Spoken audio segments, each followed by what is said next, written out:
This morning I was taking a walk at the park and discovered a wild cake. I decided to harvest it because my husband and kids really wanted one today. But wait, I have no husband or kids or house. I quit my steady career, but I did just turn 30 and I feel better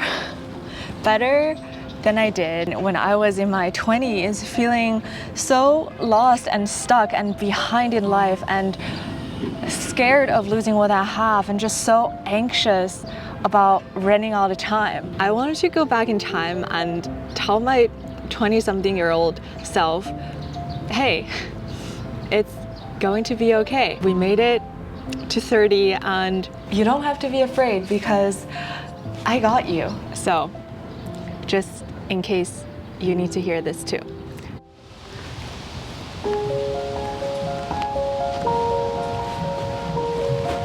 My name is Evelyn, if you're new here, and the most defining decision I made in my 20s, for better or worse, was that I quit my job in tech to become a full-time YouTuber in my late 20s when I was making no money from YouTube. And that is not because I have wanted to be a YouTuber since I was a kid.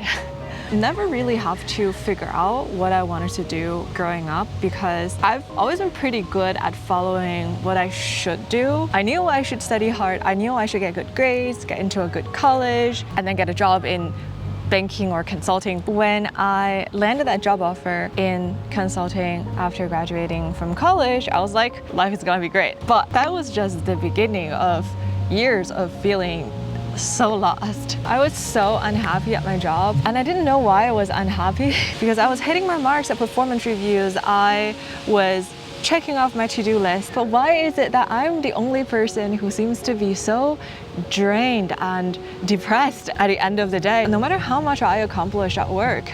And I had no idea what I'd do with my life otherwise. Looking back, I think I just had a delayed version of post-grad existential crisis, where you spend the first 22 years of your life following a list of very clearly defined milestones. And at the end of university, you are sent off to the world and your life is in your own hands now. But wait, no one taught us how to figure out what we want to do. And all of us are kind of just avoiding this question until we have our early career crisis, midlife crisis, post-retirement crisis. So yeah, if you're in your 20s and feeling like you don't know what to do with your life, it is not your fault. And congratulations for encountering that problem early on in life, because you are going to figure it out and you're going to end up with more time to do the thing that you love to do. When I was 25, I think I decided to make my first video on YouTube,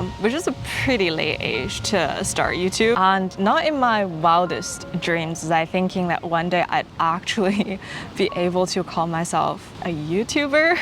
But for the first time, I had this experience of, oh my gosh, work can be enjoyable. All my life, I had been so good at forcing myself to carry on when I really don't want to do something that I know I should do. So I kept just making videos. I would make videos after work, during my lunch break, and I would carry on making videos for 4 years without making money from it. So yeah, maybe that's just how you realize what you want to do, by trying out things that you're interested in, even though the idea sounds silly, until you find that thing that makes work so enjoyable that you will keep doing it even though you would make no money from it.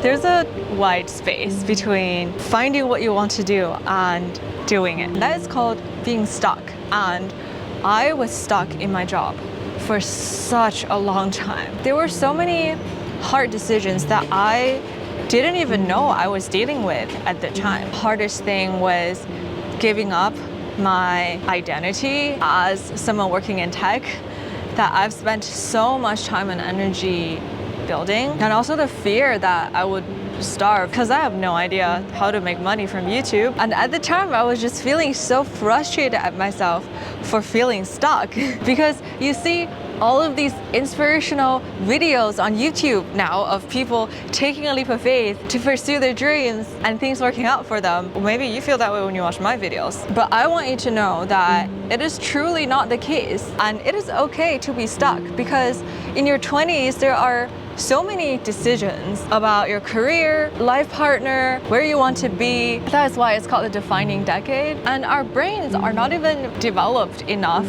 to handle those decisions yet. So please know that it's okay to take time to make those important decisions in your 20s. And if it weren't for those years feeling so stuck on my job, I wouldn't have learned how to get unstuck. I remember being that person going around complaining to anyone who would listen about how much my job sucks. But I noticed myself doing that less and less when I started Small Batch Cookie Co. very spontaneously. It's my little business where I baked cookies to sell out of my toaster oven. I didn't know it at the time, but that was a very subtle but important shift from focusing on how much my job sucked, which I can't change capitalism, to, hey, I can conduct my own little entrepreneurial experiment and I can start saving up money to fund my unemployment. Maybe that's what feeling stuck is, that our challenge and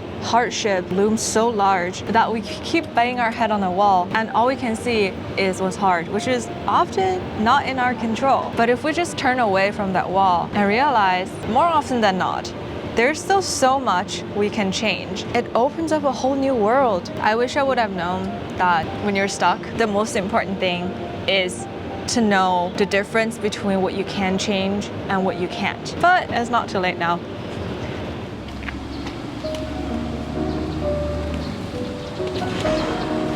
I thought getting unstuck was the hardest part, and that once I figured it out, I'm like good to go. But the anxiety that comes after you jump off a cliff. I've been a pretty anxious person growing up, and I'll be honest, I think for the most part, anxiety has worked out in my favor because it's always motivated me to take action. But this time it was different. I was losing sleep over the fear that my money would run out and time is running out for making it work on YouTube, and nothing I did was ever enough. So at one point I went to see a psychiatrist because I thought if I fixed my ADHD, then I can be more productive. And I kind of talked about this in another vlog. The psychiatrist was like, hold on one second. Your problem is not with productivity or money. Have you been feeling anxious? Maybe you should look into anxiety. I had a hard time believing her at the time, but she was right.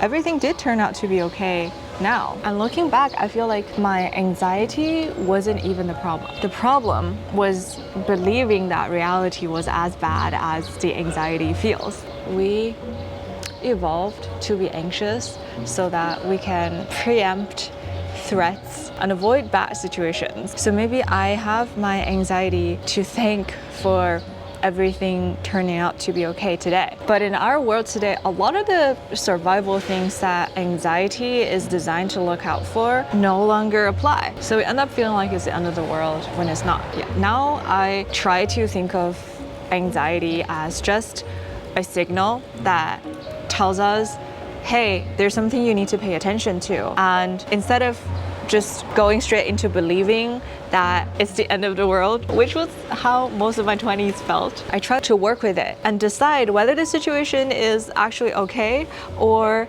if there's something I can do to make it better. The one regret I did have in my 20s is I let my anxiety get the best of me and never made that financial plan that everybody tells you that you should make in your 20s. And that is 10 years of compounding that I lost out on. Luckily, you don't have to, and I'm so excited to tell you about today's sponsor, Playbook. Playbook is a financial planning app that helps you grow your money without the stress of having to figure it all out on your own or having to pay a financial advisor, which could cost $300 an hour. How does that work? Well, if you live in the US, you've probably heard of 401k employer match, Roth IRA, backdoor IRA, IRA. It all sounds so confusing, but basically you can save money on taxes or take the money your employer doesn't want you to realize you're leaving on the table by maximizing your contribution into those tax advantage accounts. But it can be tricky to figure out how much to contribute to each account and in what order. That's where Playbook can help. Once you connect your account, Playbook calculates the optimal amount you should contribute to each tax advantage account based on your financial goals. And with each paycheck, they automatically make the contribution for you so that you can sit back and collect compound interest. It starts at $9 a month, and you can use my exclusive link for a 7-day free trial. Head to helloplaybook.com/tapiocapress or use my link in the descriptions to get started.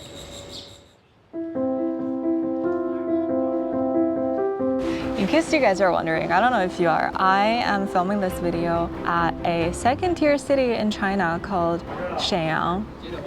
At 30, I moved back to my hometown. Temporarily, not gonna lie, I am a bit disappointed that I am back to the place I left 13 years ago and never wanted to come back. But I don't feel behind as much, which is a bit weird because I spent all of my 20s feeling so terrible about myself.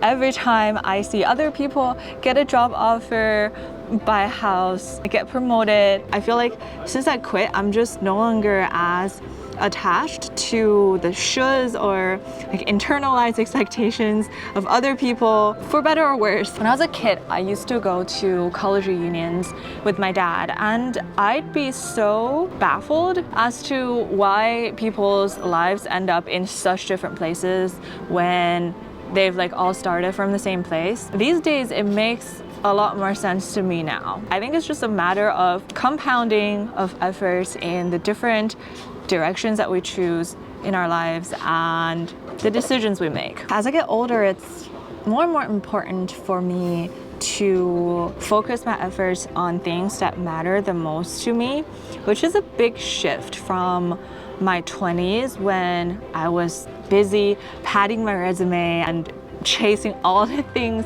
I don't have. We're still yet to see how this new approach turns out, but for now, my hypothesis is that the truly happy people in this world go for what they want, not what they don't have.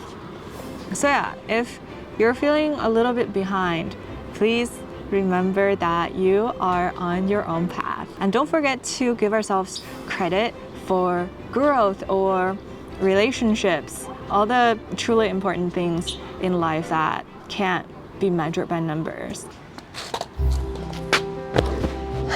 So this is what my life looks like at 30. I get to travel for a little bit to find myself. I think it's so important to spend time alone and put yourself in new situations in order to do that. This is work. I'm not making nearly as much as I did before, but I think I'll figure that out. Looking back, all those times I have felt lost and stuck and behind and anxious in my 20s, deep down I was actually feeling scared that I don't have enough, that I'm not doing enough, that I am not enough, not worthy. I wish I could go back and tell my 20-something-year-old self that everything turned out to be okay. I am learning to love myself, and I got you. You can be free to go for what you love, and I have your back. In my 30s, I want to live out of love, not out of fear. Now I get to figure out all the things that I was supposed to have figured out in my 20s. With everything I've learned in my 20s, actually, these are my intentions for my 30s. Might as well share them with you. I will be my own friend and work with myself. I will attract good things into my life by being clear about my intentions and applying consistent effort to achieving them. I will cherish the good people in my life. Smile more. Get more enjoyment out of life. I will take good care of my body and my mind. If you've been here for a while, thank you guys so much for watching me grow through my 20s. There was actually so much more I learned, but it was really hard to fit every single thing I learned in one video. So this one was kind of a disaster to write. If you found some comfort from it, please give it a like to help more people discover it. And I'm excited to take you along on my journey into a new decade. I'll see you next time. I feel like I'm getting the hang of this. Oh, they have knee pads here. Please wear protection. I do feel like my knees are starting to hurt.